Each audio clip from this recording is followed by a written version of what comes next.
Alright, so I've got this wireless receiver, and this receiver gets used a few times throughout the year, not very often. But what I've been looking at doing for quite a while is trying to find a way to elevate the wireless receiver units just to avoid any potential issues with things blocking the signal, like people. What I'm looking at doing, so I'm going to take one of our speaker stands. So what I picked up was one of these platform things that fit right on top of the speaker stand. The whole idea is I'm going to make a platform, a wooden platform to fit on top of that, and then the receiver is going to go on top of it. This is perfectly fine. It is made of plastic, but it is very rigid. But this thing is not going to hold maybe more than, at the most, 10 pounds.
Alright, I think that should be okay.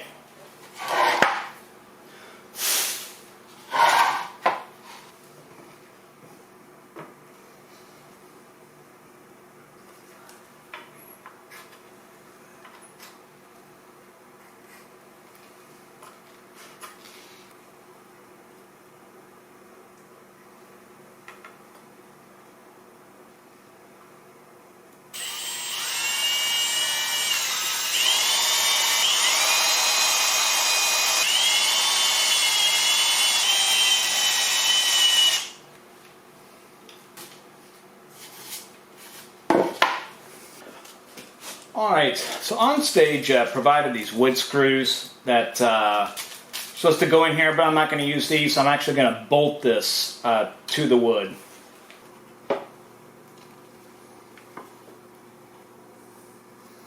Once I get stuff fitted here and stuff functions as it should, I'm going to paint everything black. This plywood here is not outdoor rated, so it's going to have to be painted to make sure it lasts. Well, I'm going to hone out these holes here and make them just a little bit bigger.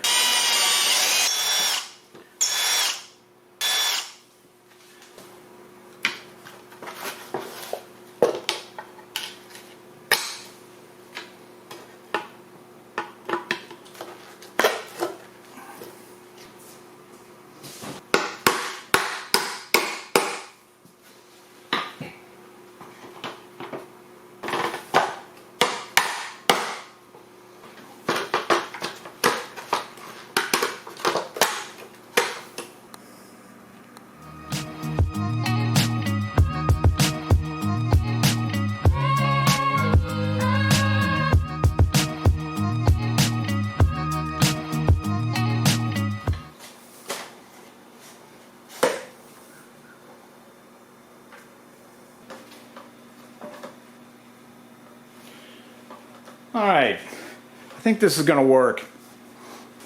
And the movement that you see in it, it's not coming from the support, it's actually coming from the speaker stand itself. And a lot of it has to do with that internal sizing that's inside of it to fit the smaller style of speaker stands. I forgot what size it is. But, I mean, this movement is really I mean, it may seem like a lot, but for what it is, for what it's being used for, is extremely negligible.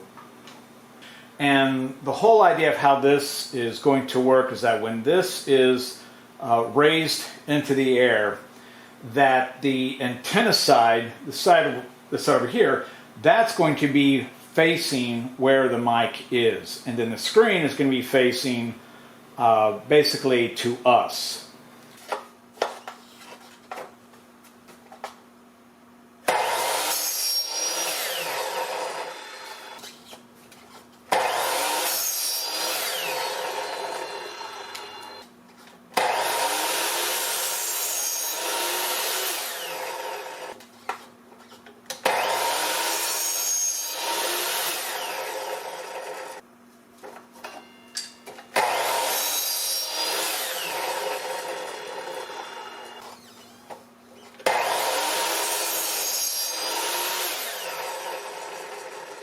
All right, I think this is going to work. Yeah.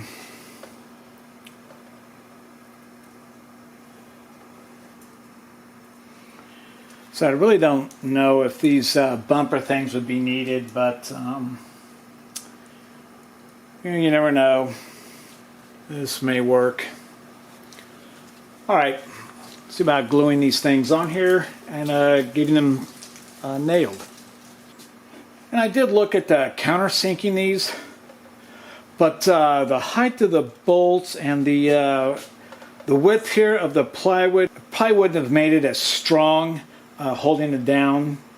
Again, this is just something that's going to be used temporarily on maybe one show a year, maybe two.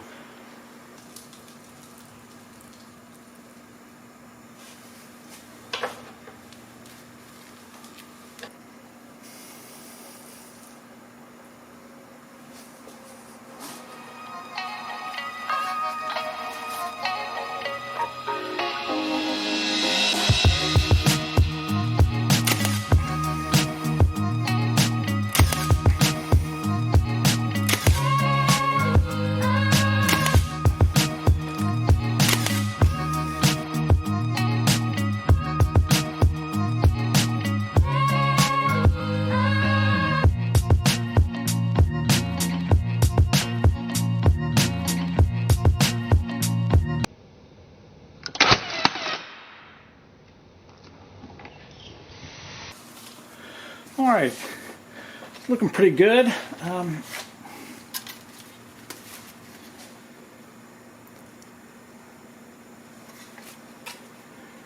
It'll just sit right on there.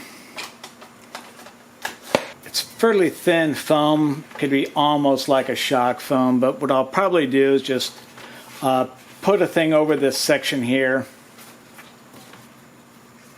All right, this looks good. It's been about 12 hours.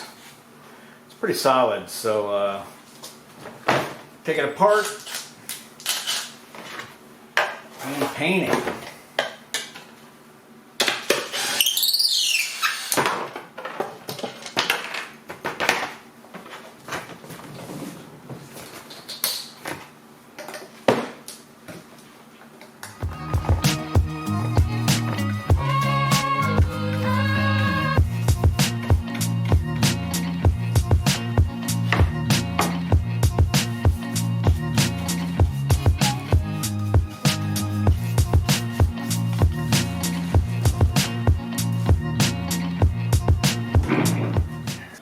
Alright, 18 hours later, this looks pretty good.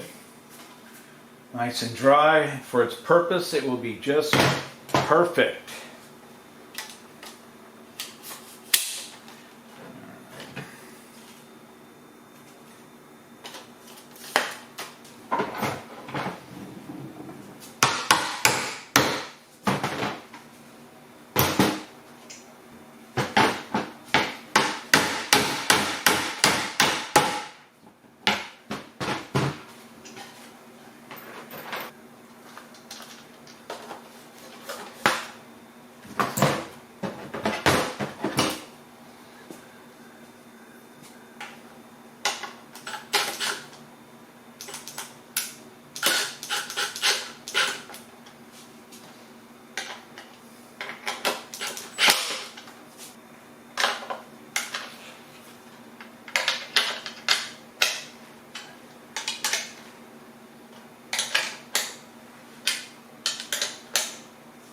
for stuff like this, these projects, I use this to speed up the process of making the connections go together, but especially with wood and plastic, I don't use this to do all the torquing.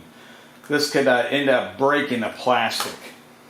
So once once I use this to get close enough with it, I'll just go back and just do some fine tuning, if we will, making sure that it's tight on there without breaking anything.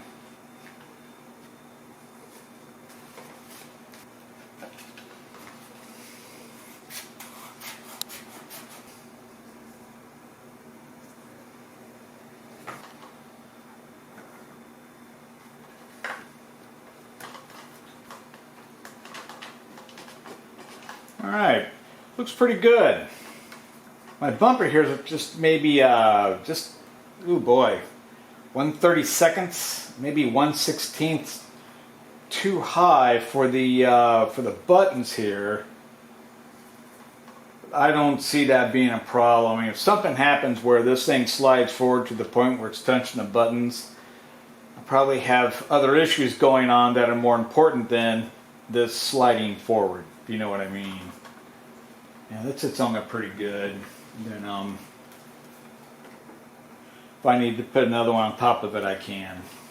All right.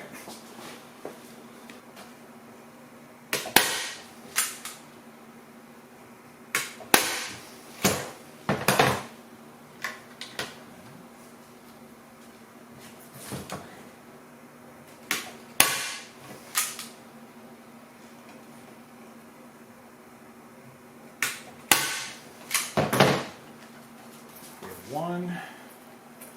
And then the whole idea would be just pull on it, give it some tension.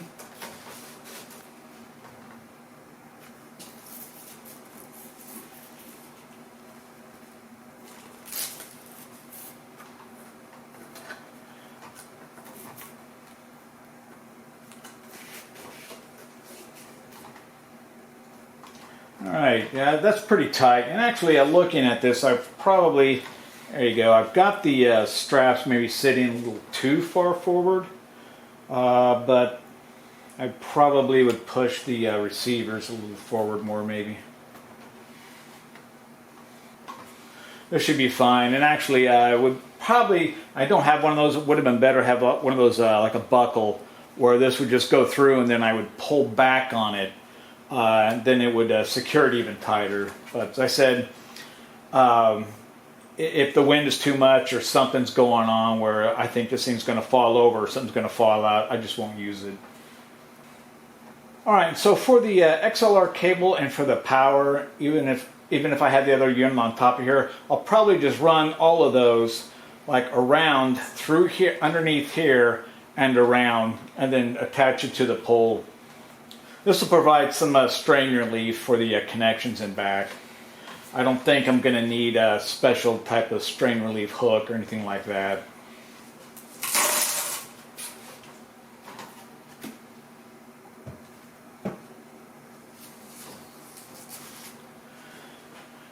All right, thanks for watching.